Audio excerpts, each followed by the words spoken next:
What's up, everybody? This is the Information Man Show, and I want to get into this issue right now.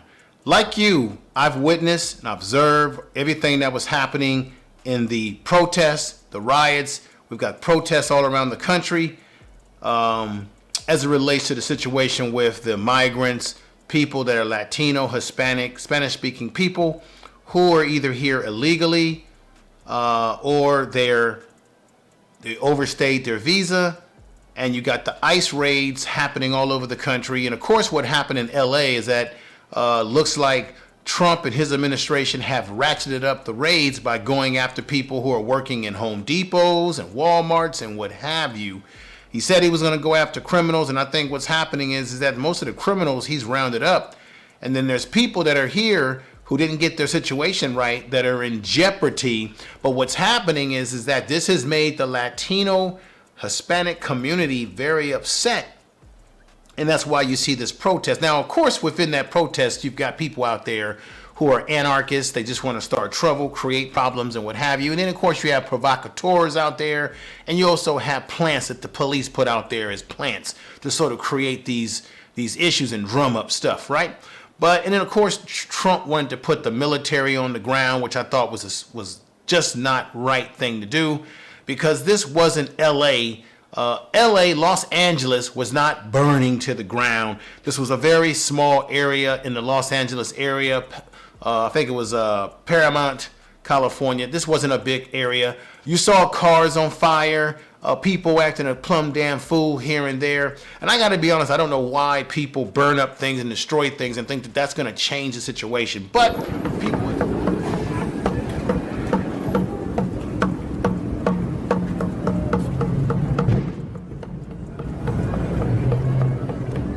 We're live here next to Olvera Street. There's a car that burned down to a crisp here.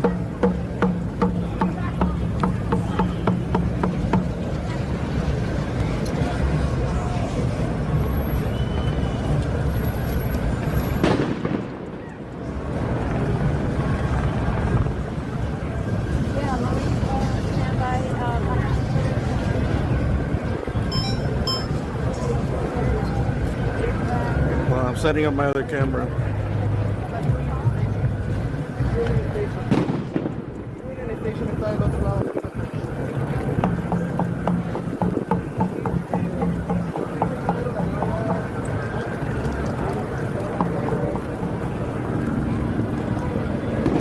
There's 2 cars on fire here.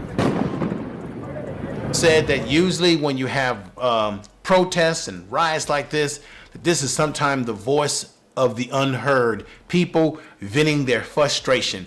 Now, in this situation, this has got nothing to do with black folks. I saw over this past week that there were a sprinkle of black people out there, but for the most part, black people kept their ass home where they belong. Keep your ass home where you belong. Mind to your own business. This ain't got nothing to do with us, because at the end of the day, when black people are catching hell in this society, and we have seen it over the years, a lot of these groups don't come caping for us. When black people were out here catching hell with the police and various things in our society, where were all these groups in large numbers? Yeah, you're going to have a sprinkle here, a sprinkle there, but I'm talking about en masse, the way you saw them in LA, okay? And then, of course, we got black folks that's caping and promoting and supporting the Palestinian cause, but how many of the Palestinians have actually put foot to ground and have protested in our behalf? I haven't seen their flags in any of our situations. I'm just keeping it real with you, okay? So I think the old saying is everybody's got to hold their own nuts. Black people are holding our own nuts. Latinos got to hold their own nuts and deal with this, because we gave y'all a warning. We told y'all that this was going to happen. Donald Trump, to make it even more plain, he told you what he was going to do. He said it very plain during his campaign that he was going to lock people up, that he was going to deport people out of the country, and that if you didn't have your paperwork right, he was getting you out. He was going after criminals and the gangbangers and what have you, his mantra. He told you what he was going to do, and he's been doing it. Now, have people been getting swept up unjustly in this situation that didn't have any bad paperwork, that they were citizens? Yes. And that's because Trump has hired a lot of the January 6th white nationalists and white supremacists. So you've got guys working for ICE who got these Proud Boy tattoos, these white supremacist tattoos, these swastika tattoos on them because Trump went after his boys that have been supporting him and hired them to snag everyone up. Okay, so that's another dynamic to this that we can see as black people as clear as day, and we have a more intimate and a more longer experience in dealing with this and with these individuals, these white men that are thirst for power. We have warned other groups that come to this country because we know we know white folks better than anybody.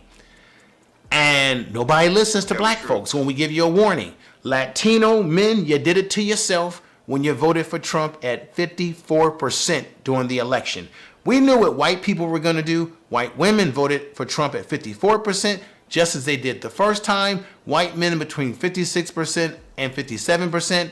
Black men jumped out of the window and bumped up their vote support for Trump at 21%. Still wasn't a majority of the black vote. He didn't get the majority of the black vote. Kamala Harris still got that despite her ills with the black community. But however, Latinos are now wondering, where is black people? Well, y'all not out here. We don't need to be out there. It's not our fight. When it comes time for us, you got nothing to say. We get no support. We get very little. But then when we don't show up and sacrifice our minds, our bodies, our soul and spirit, everybody's up in arms. No, black people are doing exactly what we're supposed to do. We warned y'all spit in our face, and now you're catching hell. Now Donald Trump is going after your uncles, your mothers, your brothers, your sisters. And it's a shame that even kids are getting swept up in this situation. But black people, we try to warn you, and we've always warned people because we know this white man better than nobody knows him the way we do. And this is what happens. It's sad to see families get torn apart. It's sad to see these things happening, but black people, we have taken heavy oppression, heavy beatings, heavy everything in this country. Dogs were put on our ancestors put in shackle slavery. And the funny thing about it, it's not really funny, is that all these groups that have come over here, you didn't come over here in shackle chains. You didn't come over here butt naked. You didn't come over here stuffed on a boat like sardines. You came over here of your own free will because, of course, you're looking for a better life. You're looking for work opportunities because countries like Mexico don't even take care of their own damn people. And then you got corrupt countries in South America that don't even take care of their own damn people. And then, let's be honest, some of the foreign policy of the United States in the way they get their hands and interfere in what's happening in South American government and economies, it also creates a situation where these people come over here for work and what have you, okay? So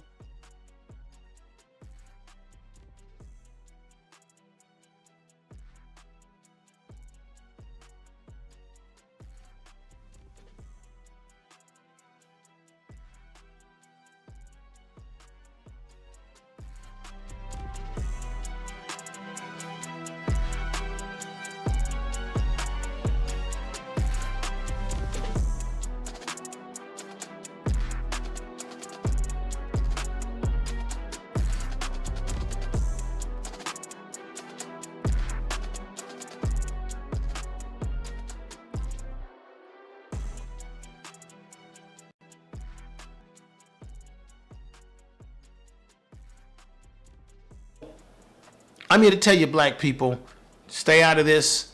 Don't get involved. We warned them. Let me show you examples. This is a situation where a black woman was out late at night. There was a Mexican or Latino couple who got themselves caught up in this protest. The police stopped them because they had bullet holes in the back of their truck. The police stopped them, thought they were suspicious. They had their children in the car. They all got taken out of the car. And the police were doing their police thing because the LAPD is a son of a you-know-what.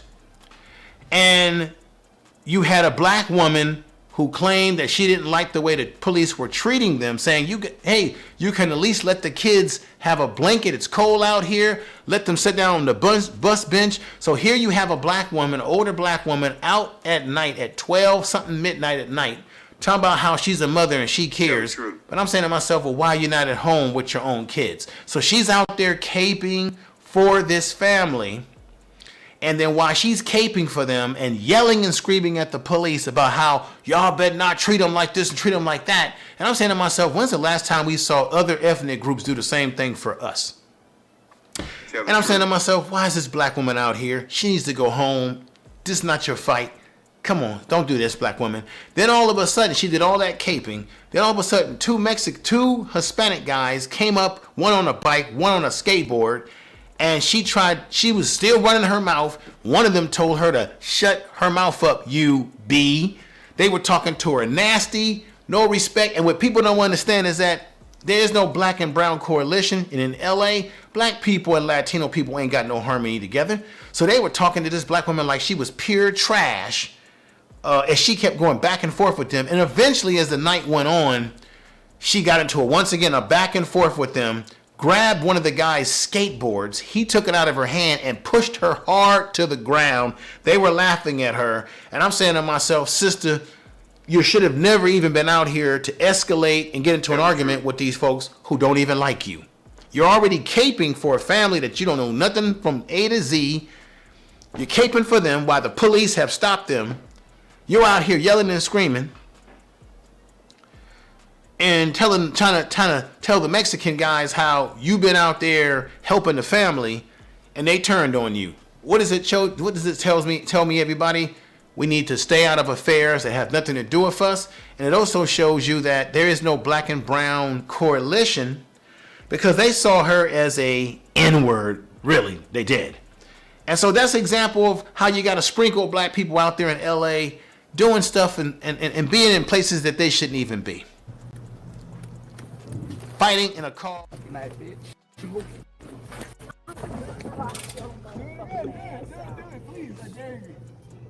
I will sock your ass out. Just get the fuck away from me. Don't call me nothing. Don't do nothing. Just get the fuck away from me, Maybe be little peaceful boy. and Get try the to, fuck away hey, from me. hey, Get the fuck away try from to me, help little them. boys. Get Try the to fuck help away them. from me, little.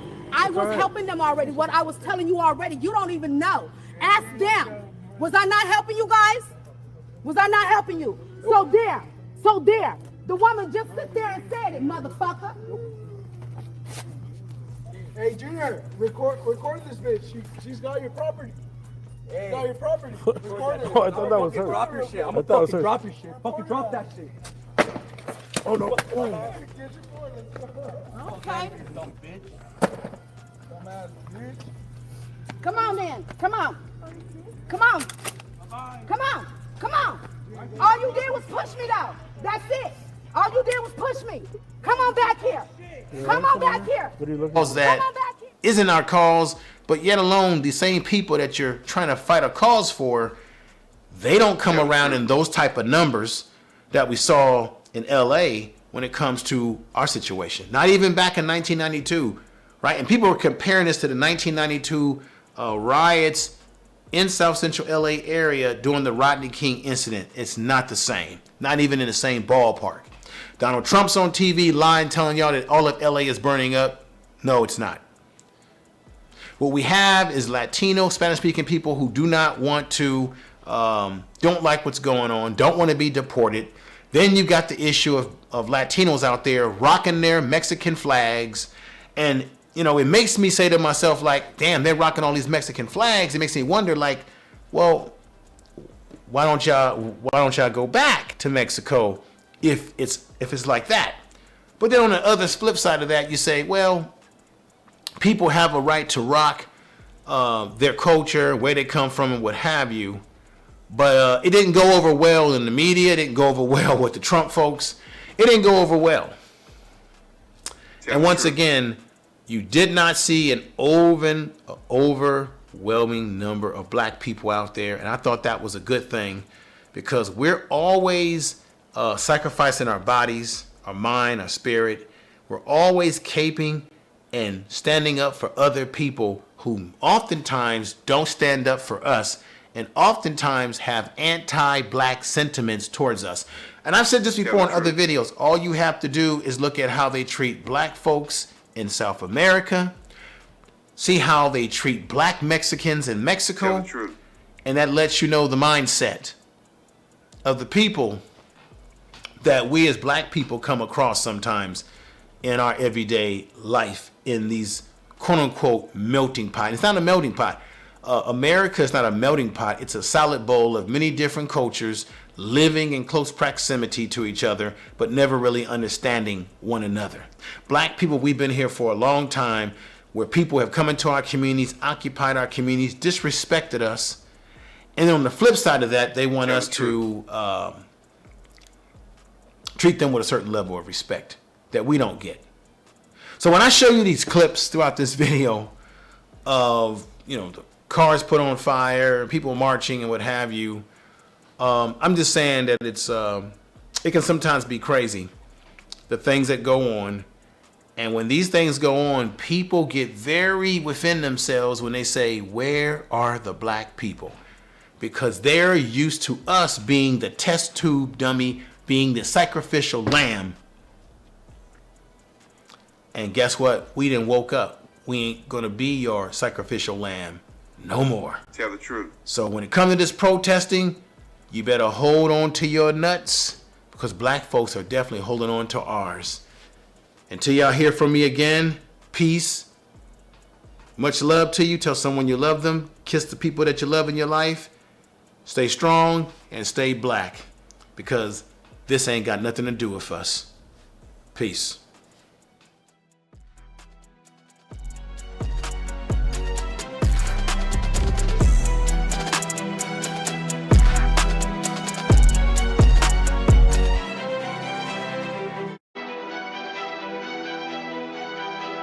Tell the truth.